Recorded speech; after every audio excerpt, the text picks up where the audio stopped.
Greetings and welcome to the latest installation of the Senturus Knowledge Series. Today we'll be presenting to you on the topic of evaluating Power BI's new deployment pipeline. Today's agenda, after some brief introductions, we'll be discussing an introduction to deployment pipelines along with a demonstration of it, and then we'll go into a discussion around the requirements, some of the limitations, as well as recommended best practices.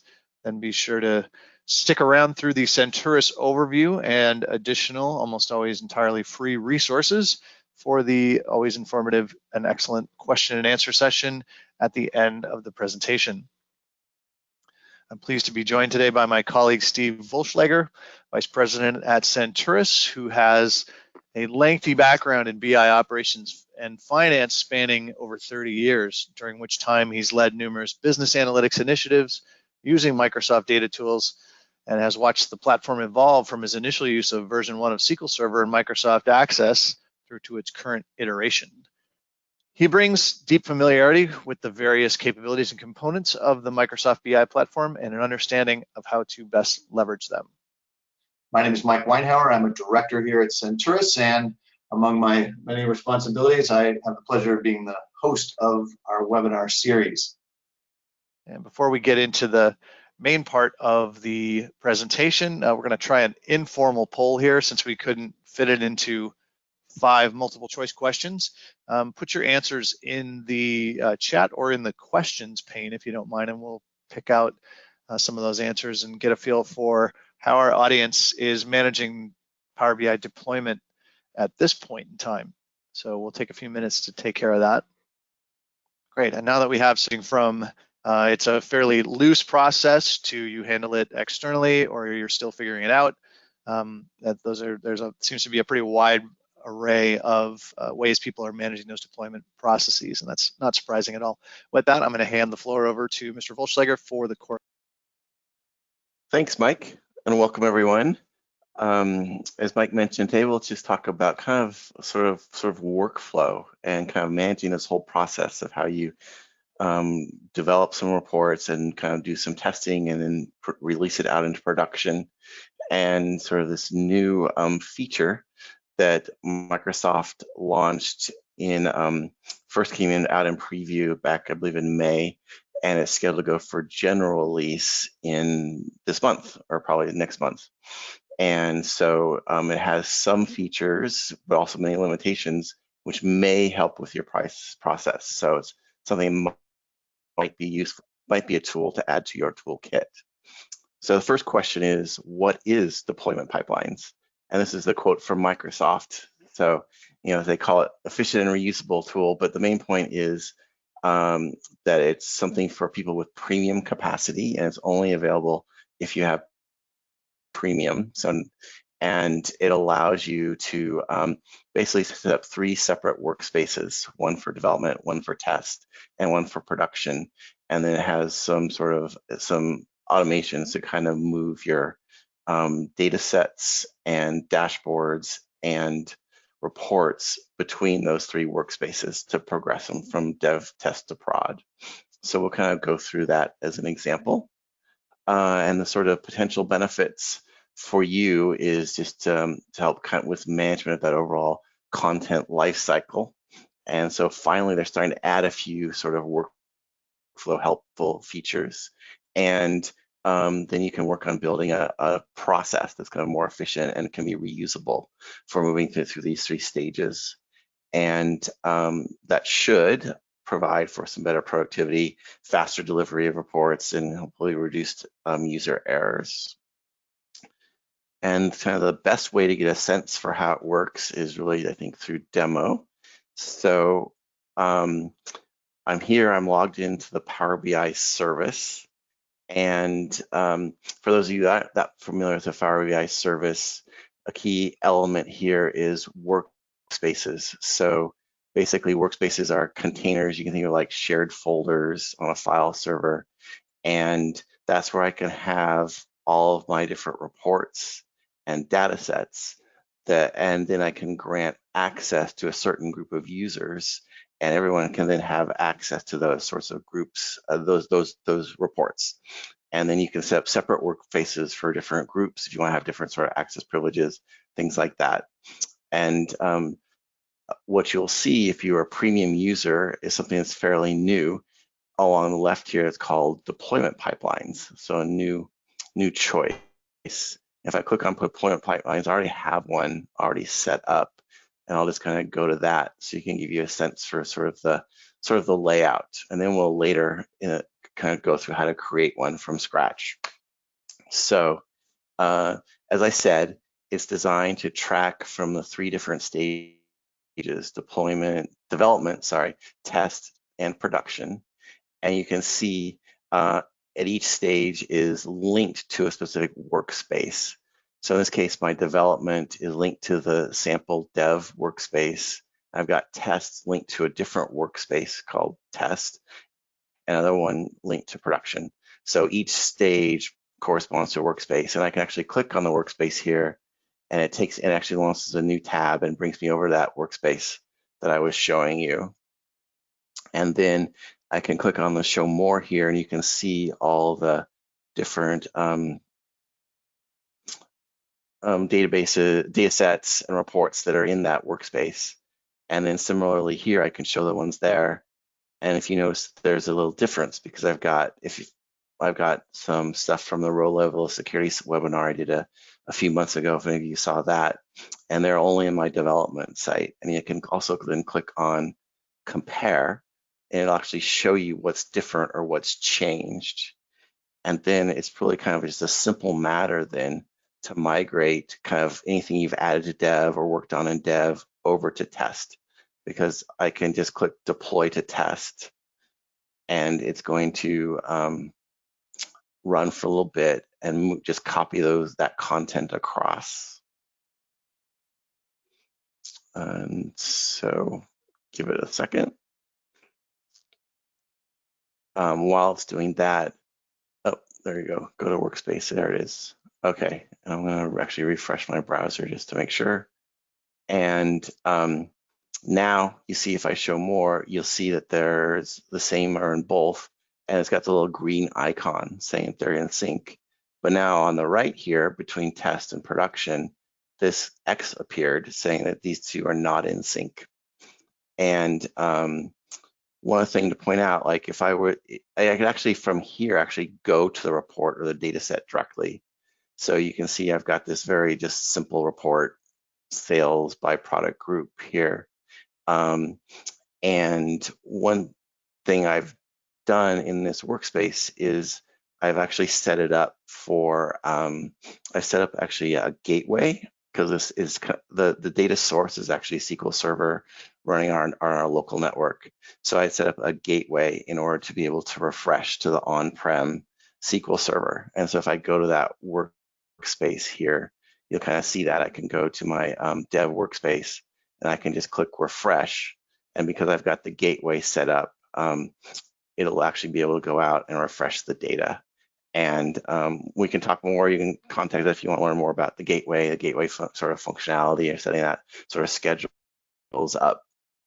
But the reason I bring that up in this context, if I go back to my pipeline here, notice that in the test section, if I go click on my report, you say it's brought it across, but oh, it's going to actually see if this works. It's thinking. Usually it pops up an error. Oh, and this time it worked. So there you go. It popped it across. That's probably because I did it earlier. But the point I'm trying to make is that when it moves the data across from one stage to another, it's actually not actually moving the data itself. It's moving like the schema for the data set, but not the actual data. So you actually then, once you've moved it across, you have to go and refresh the data. And most likely, like from between development and production, you may have different sources, like you want to shift it so that it's pointing to like a the different server. So you have to go in and either in the workspaces, then reassign your gateways, kind of go back in and reestablish your sort of your settings here with your gateway connection and make sure it's pointed to the right one. Or within the deployment pipelines, if you set everything up correctly, there's actually an option here, deployment settings, and you can choose a data set, and you can assign, actually I'm gonna go, and you can assign rules to it here. And that works well. And another sort of recommendation we always make to folks is whenever you're connecting to Power BI and you're doing your work in Power BI desktop, is to use parameters for your data sources. So here I am in Power BI desktop, and if I click into the query editor, the way I've kind of designed this is I've set up a source parameter, and I set up a database parameter. And then when I actually when I set up a query to query my data source, it's using those parameters to connect to the data source. And if I were to actually go, say, click new source to SQL Server, what I can do is I can actually choose the parameters as my source, and then it'll go out to my database and do it that way. And we're actually going to do a whole sort of course or seminar on how to do sort of data refreshes and different ways to set up, connecting between the Power BI service and stuff like that. So this is kind of just a taste of, but the point is, if you set these, if you set up these parameters, then when you do the pipeline, one of your options will be then to set up, to say, kind of alter the parameters here. And so it'll automatically replace it, kind of your dev parameter, with whatever you want for test. So there's sort of some built-in sort of replace capability, so you can point it to somewhere else. But you're gonna have to play around with it, whether that's the easiest way for you to do it or just going into the workspace and setting it up there. Something you're gonna have to experiment with, but it's just something to be aware of to get it set up correctly. And so then we given kind of like the overview, kind of here's the pipelines and stuff like that. So like, how do I create a new one? Would be the next question. So if I go over to deployment pipelines, I've actually can do it from here. I can create pipeline, and I'll just do that. And then it's going to say, I'm going to give it a name, and I'll just give it pipe demo or something. And good practice would be to give it a description, documentation as you go, and not always a favorite activity. So demonstration, demo for webinar, and give it a good description for what else might come back later, and hit create. And it brings you to the blank screen. And the first thing I'm going to do is assign it to a workspace. So I'm going to assign a workspace to this pipeline. And it's going to allow me to select from any workspaces I have access to that I have not yet assigned to a pipeline. In this case, it's one called pipe dev. And the point here is you can only assign one workspace to a stage in a pipeline. Actually, you can only assign one workspace. And now what it's going to do is going to allocate that workspace to development. And then if I click on deploy to test, then what it's going to do is actually going to create a workspace called pipe, give it with this name, and then it's going to append test after it. So if I go back to my workspaces, actually I didn't even have to refresh the screen. Now you see there's a new workspace that was created, pipe test, and it's got those documents in it. And then first thing you're probably going to want to do is think about your naming structure. I don't want that little dev in the name, so I'm going to take that out. And then I can up here in the screen, I can click view on pipeline to take me to the pipeline. And now, like I was saying up here, I could work on the parameters. So I can set some data source rules or some parameter rules, and I can say choose this parameter server, and I can say give it a different value, for example. And then I'll create the production version. So I can click on deploy to production, and you'll see it created a production workspace. And now all of my content is synchronized across all three. A few other points to make: there's the diamond here. The diamond refers to premium. It means that all of these workspaces are in the premiums, they're premium workspaces, and the pipelines only works with premium. And the other point we ran into actually when we were trying to do our dry run is you have to really be careful about access privileges. So the person who's creating this pipeline has to have permissions to create a premium workspace. Otherwise, it's not going to be able. They're not going to be able to. It might create the workspace, but it's not going to be able to allocate it to the pipeline because it's not going to be able to put it in your premium instance. So something to be aware of. And then on that topic of access and permissions, there's this sort of, it's just like workspaces, you can control access to who has permissions to create and edit a pipeline. So I can add it to the instructor for our classes here, add our instructor as, if I could select correctly, I can add our instructor as an admin of this pipeline, and then they have the ability to come in and do the refreshes and that sort of thing. One thing I didn't show you, they can edit this, they can refresh the data, where they can migrate things across. As for these dev and the test and production workspaces that were created, you're going to have to go in and manage those permissions as well, just like any other workspace. So if you look at, so I have to go in here to this workspace and go in and edit the permissions there for the workspace, which I would do actually from here. So I could go to pipe and go to workspace access, and then I can add whatever members you want to have access to your production workspace. And certainly most likely you're going to create dev, you're going to have a set of developers who have permissions there, and maybe a smaller group that does your testing. And then for production, that's when you're going to mostly have a lot of viewers who are kind of using your kind of end reports. So kind of you can think through then kind of like the workflow and the business process that you want to set up in your organization to kind of manage this process. So let me see, just going back to pipelines here.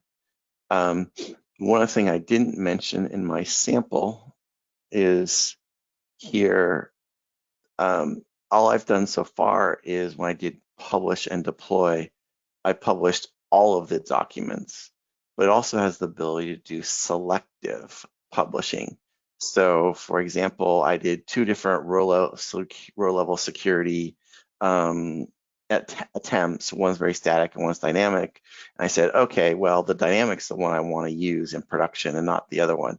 So you can actually select the ones you want and pick deploy to production. And I didn't like that because it also needed the data set. I was trying to do the report and also needs the data set as well. So now if I publish that across, so you can do that sort of selective deployment. So that's kind of like a summary. So kind of like to review, I can create a pipeline. It gives me basically 3 separate workspaces, and it gives me the ability to migrate the content between the 3. And it's just reports, dashboards, and I don't have any dashboards here, and data sets. It doesn't do data flows. It doesn't do some of the other sorts of things you might have. And then you have to be really careful about setting up your permissions and getting the sort of links to your data sources set up correctly so you can do the refresh to show your data. So let's see if I shift back here to the presentation. A few points to make, and then we'll open it up for discussion. The first is, as I said, it's all in premium, so it requires an A, an EM, or a P SKU. The second point, just like any other workspace, each workspace you have to assign access to the people you want access individually and separately. And then you have to have those permissions obviously, to create those workspaces in order for it to be able to do its process.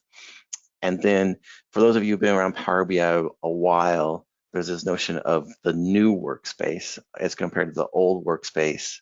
And old workspaces were kind of used to be created automatically if you create an Office 365 group. And basically Power BI has been migrating everyone to try and use the quote new workspace experience. What I was showing you is really what everyone should be doing going forward. And as I mentioned, permissions can be tricky, so you want to make sure you get those right. They have to be managed separately between pipelines and workspaces. They're managed separately. And if you have pipeline access, you kind of view the pipeline and that sort of stuff, but not necessarily the workspaces. So you have to have kind of permissions for both. And good practice is just good, practice in general. You've got your development group. Even without deployment pipelines, on all our projects, we set up a development workspace and a production workspace and sometimes a test and separate that work. Just kind of set up a workflow, even if it was more manual. So deployment pipelines allows it to be slightly more automated.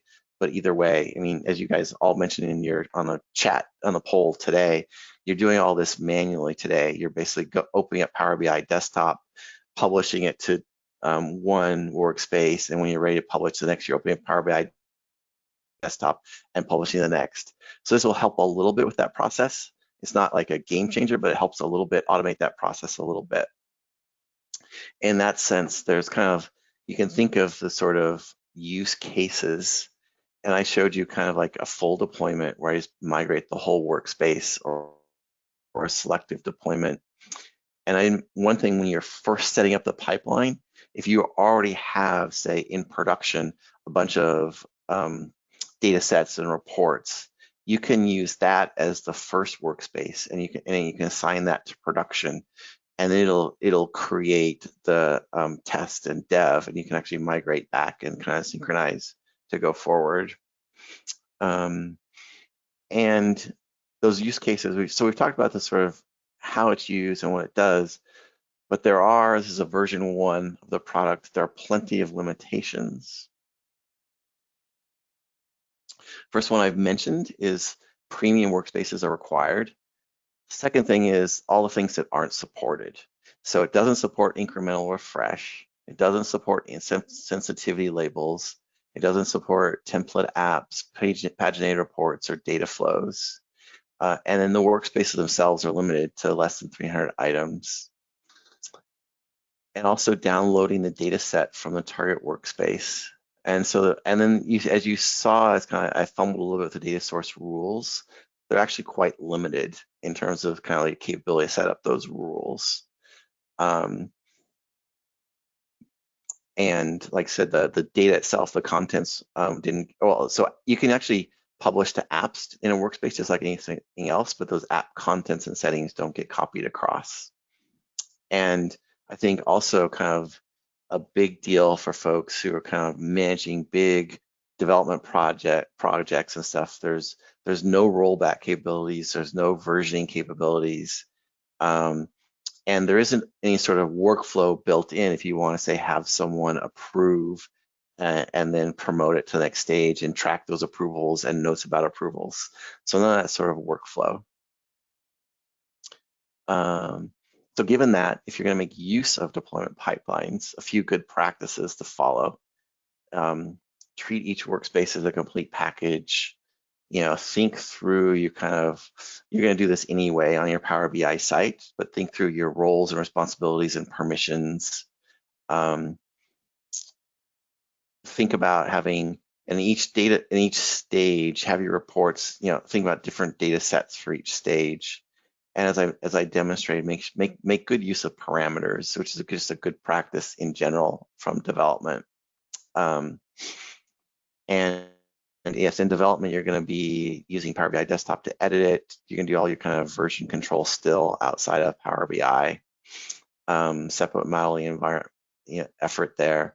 And then you can use like tests to kind of like check on performance and get some usability feedback from folks. and those sorts of things. And then production, you can then just manage like you would managing sort of production sort of workspace. With that said, and its limitations, it has a potentially a role, but there's as the last point to make is that the next release is currently scheduled for March 2020.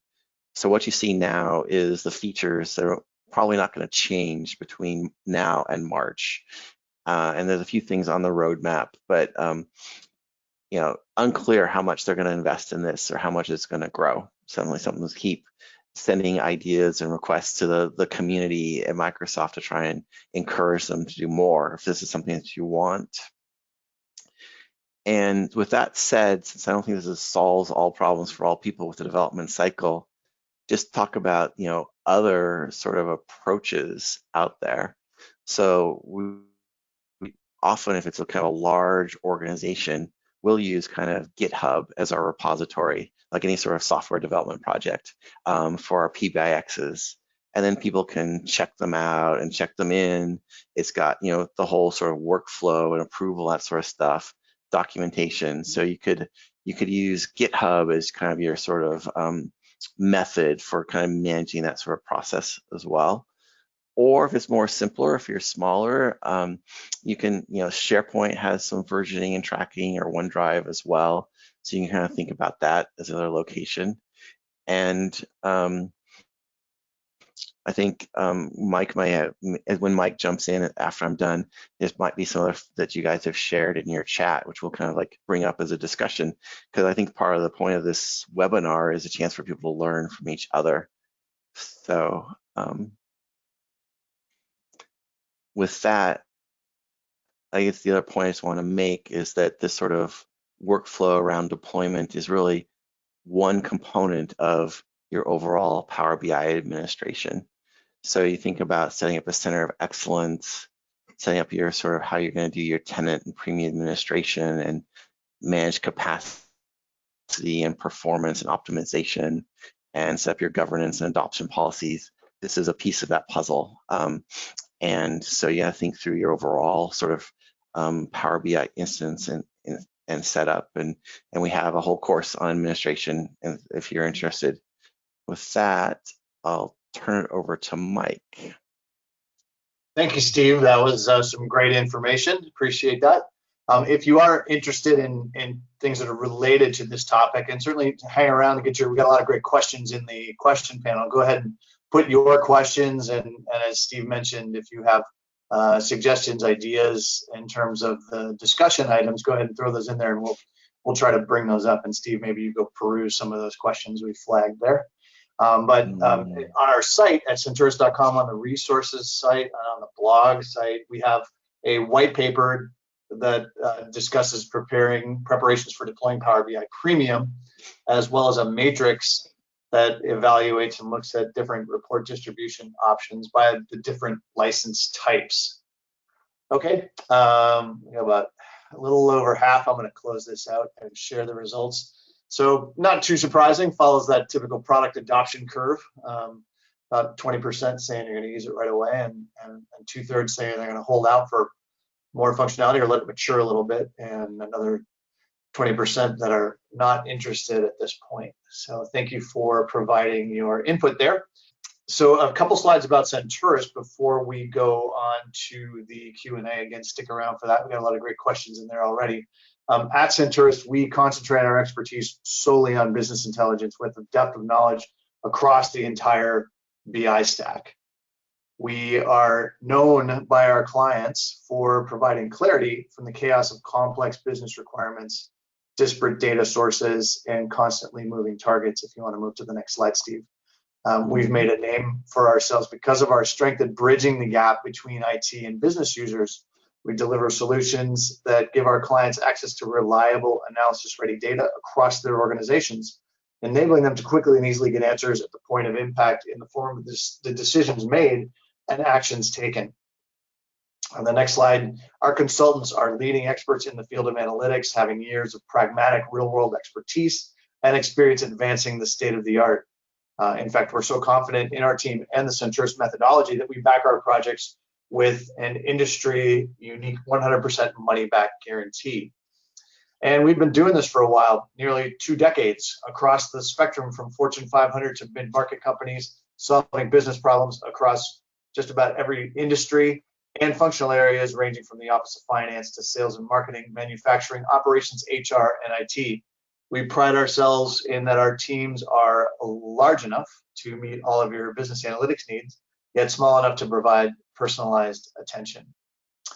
Then on the next slide, we have a lot of great resources. We've already pointed you over here to Senturus-resources for, again, the copies of the webinars and the recordings, but as well as our upcoming events and blogs and all kinds of great stuff. Speaking of events, we do have some really good Power BI events coming up in the next month, month or so. So go ahead and check back at Senturus.com under the events page, where you can see all the latest and greatest and register for those upcoming events.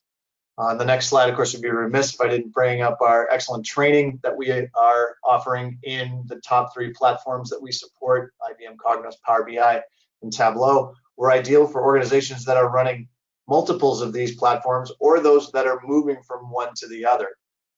We offer training in all these different modalities, whether it's tailored group sessions, one-to-one or one-to-few mentoring, instructor-led courses, all the way through to self-paced learning, and can combine that in any way that suits your organization. And then finally, before we get to the Q&A, some additional resources, head over to Senturus.com, where we have hundreds of free resources. We've been committed to sharing our BI expertise now for over a decade. And with that, let's jump over to the Q&A. Steve, I don't know if you had a couple of questions that you or not, if you guys cherry picked a few that you really wanted to lead with, or if you wanted me to start feeding I was just going through the ones, so this is the ones you flagged in with the red flag. Is that what you? Yeah, that's exactly how I tag them, to sort of say, hey, this is a good one to ask him. So, I mean, I haven't culled them. I was kind of just going down the order. One question was, is the comparison based upon the object name or name and version? Well, as I mentioned, there isn't versioning, so it's based upon the name. So it doesn't have enough to. It's basically based on the name, and then I think it's looking at the most recent dates or something like that. Or I'm not sure exactly how does their algorithm for comparing it. It compares the XML between the two. Yeah, the XML, that makes sense. Yeah. Yep. Mm-hmm. And then someone who was seeing deployment pipelines option. So that means that most likely they don't have so the first question was, is it available to non-gov tenants? And the answer is certainly yes, we're a non-government tenant. And you saw that I had it, and we're using Power BI Premium embedded actually for this demo. So I'm not sure exactly if you don't have Premium, that would be the other reason why you wouldn't see it. There are a couple more. You do have to be a pro user, and you do have to be an admin of new workspaces as well. That's right, yeah. Does the pipeline triplicate the data sets?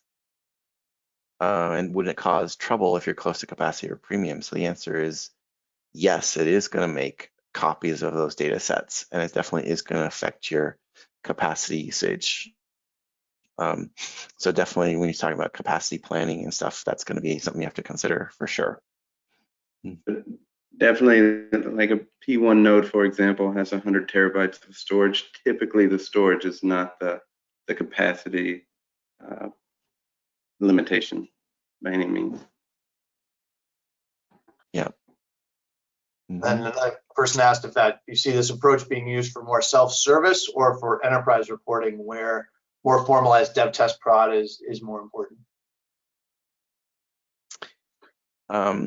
Yeah, that's a good question. I see a role for it in both scenarios. Yeah. On the self-service side, kind of, if you've got like a group of, say, business users that maybe don't have the sort of, rigid needs, say, of Sarbanes-Oxley compliance or something like that, this could be a nice way for them to actually, it's pretty simple interface. It might be kind of nice and simple way for them to manage things that's not overly complex. And and for the larger enterprise as well. Something to think about, but they're also going to have to supplement it, I think, most likely with some other sort of parts of their process. And feel free to jump in, others. And nope, data flows is not supported. So data flows don't get promoted as well. They're not part of that. Correct. Okay.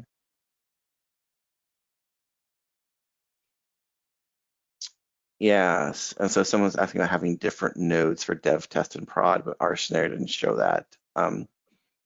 Correct, our sort of demo environment doesn't have the multiple nodes. I also think most organizations would be hard pressed to have that environment set up as well.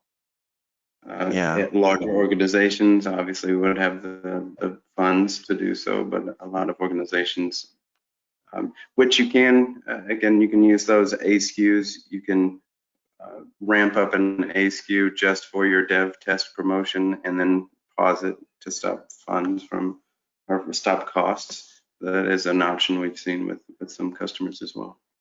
Yeah. And then question about data source connections. You can use the same data source connection in all three kind of workspaces if you just want to always connecting to the same backend data source. Or you can create separate, if you've got different data sources, you can create different data source connections in each workspace. And you kind of have to manage then which one it's pointing to. Can you remove a report from the dev pipeline and still have it in test or production? So the answer is yes. So like if I go in here right now and say, go to this workspace, my sample dev workspace, and delete this report, then what you're going to see in the pipeline here is it actually, yeah, it did the compare, and it shows that they're not in sync. So because that report's not here, but that has been synced across. So you can definitely, but you'll always get this sort of, compare, icon always being orange if you do that, but you definitely can do it. One thing you have to watch out for, Yeah. the earlier question about is it by report name, it's actually by the GUID behind the scenes. Yeah, right. If you delete that report from dev, or let's say a better scenario, somebody goes and deletes a report from dev. That's a good one. Removes the report from dev, and publishes a new report to dev. It gets a new GUID ID at that point.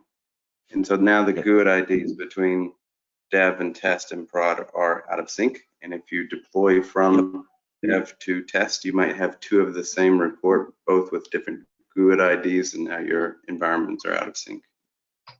So you do have to be careful with that. Yep. Let's see.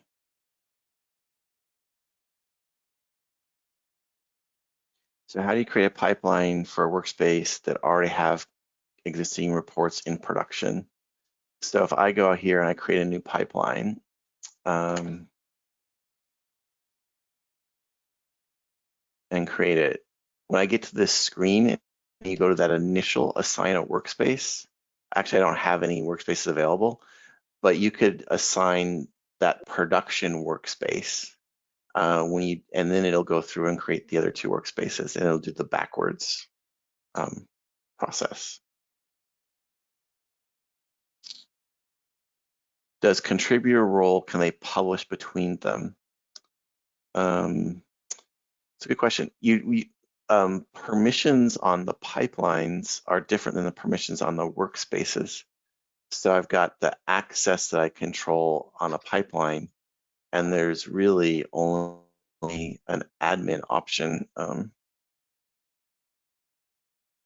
I'll step in there too. That members, members have access to deploy, but Contributors do not by default. That is a setting that you can set at the, I believe, at the capacity. And so it's not specific to a single pipeline. Once you give a contributor access to deploy, it's across the full capacity. Mm-hmm. Can you bypass the pipeline and publish something directly to production, not going through the pipeline? Yes, like I could open up Power BI desktop here, and if I click on publish, it's going to give me a list of my workspaces that I have. Mike, this one also falls into that object ID, the GUID's getting out of sync. Exactly. You certainly can, but those, you now are replacing that prod GUID with a new GUID, and they're out of sync again. Yeah, that's where I was headed with it as well, is you really got to be careful, because then you're going to have all this sort of, as he says, things get out of sync. And it doesn't. And you lose usage metrics, you lose those on your old object ID. So you got to be real careful. So if you're going to go down the route of using deployment pipelines, my recommendation would be that if you've got one that you want to push to production, publish it to dev and just move it through the process to get it to production. Can you delete a pipeline if you don't want to use it? Absolutely. So if I go back here and say, oh, look, I didn't like this test one, delete pipeline. Or I could actually delete the one from the demo now. And actually those workspaces are still there, but they're no longer associated with the pipeline. I don't know if you guys actually noticed here. So if I go to this workspace, it's got the little icon here, which tells me that it's associated with the development phase of a pipeline. And those others, you may recall, I did do that during the demo, but after I deleted the pipeline, they're still here, and all the documents are still here in the state they were in when you deleted the pipeline. I don't know, Adam, how much is, what's sort of public about the roadmap, or what's known about the roadmap these days? The only two things mentioned are paginated reports and data flows as being supported by the pipeline. Mm-hmm. All right, I think that covered all the ones you marked, Mike. So. Okay. Yeah, there were some new ones in there that I didn't get to flag. So if you see anything in there, we've still got a few minutes if you want to tackle them. Sure. So, is there any backward deployment option? For example, test back to dev?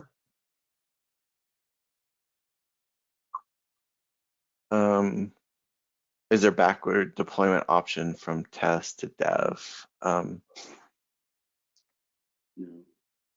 Not really, right? Thanks. Not at this time. Yeah, that one lack of reversions, right? We cannot revert anything at this time. Yeah. Hopefully it's coming. Yeah, it's quite limiting. And then permissions for a pipeline are managed separately from a workspace, correct? So you can give a department admin or member access for the deployment pipeline purposes, but keep them at contributor for the workspace outside deployment pipeline. So yes, you can do that. Mm-hmm. And if there's a change in row level security, good question. Dev and prod, how do you handle that separately? That's a good question. So what it didn't do, for example, with the row level security, it didn't move across the everything that you would have set up with your level of security, all the security. Let's see if I go here. So in row level security, you would have gone to settings, or actually no, you would have gone to, in the row level security, you would have gone to set up the security here. And you notice that's not something that got set up, got copied across. So you would still have to go set up your security groups again in the new workspace. Power BI does try to segregate those things so that it is dependent upon your environment. So if you're in test, you may want row level security to be based on a different subset of people just for your UAT purposes. So they don't deploy some of those metadata items. Mm-hmm. Same thing with refresh schedules, those types of things.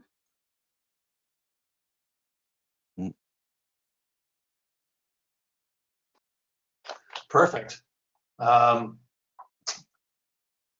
Well, thank you for everyone for those great questions, and thank you very much to Steve Volschlager, and it's worth calling out Mr. Adam Harper, one of our Microsoft experts on our team, who is the other voice you heard there answering questions. So thank you for your great content. Thank you all for joining us today. If you want to switch to the last slide there, Steve.